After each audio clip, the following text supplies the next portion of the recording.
Question, la première. Aura-t-on le droit à la garde d'enfants si on refuse de mettre nos enfants à l'école le 11 mai? Sachant que le retour à l'école, c'est une piste de travail, se fera a priori sur la base du volontariat. Voilà, c'est vrai qu'on le rappelle maintenant, c'est une piste de travail, ça n'est pas une annonce, c'est important, il faut être prudent. Mais si cette piste était empruntée, eh bien la question, elle va carrément, évidemment, clairement se poser, parce que, eh bien, on ne va pas forcément pouvoir prolonger tout le monde en chômage partiel, parce que c'est évidemment une mesure extrêmement coûteuse. Alors, on privilégiera,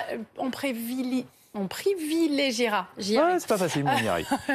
sans doute les enfants, bien sûr, à risque. Donc, dans ce cas, effectivement, les parents pourront rester à la maison, ou alors les parents qui sont fragiles, dont le médecin ordonnerait qu'ils restent à la maison. Et là, forcément, on se doute, ils seront sans doute indemnisés. Pour les autres, peut-être on les incitera à trouver un mode de garde. Par exemple, les grands-parents qui ne seront pas obligés d'être confinés, éventuellement, si tout le monde se porte bien.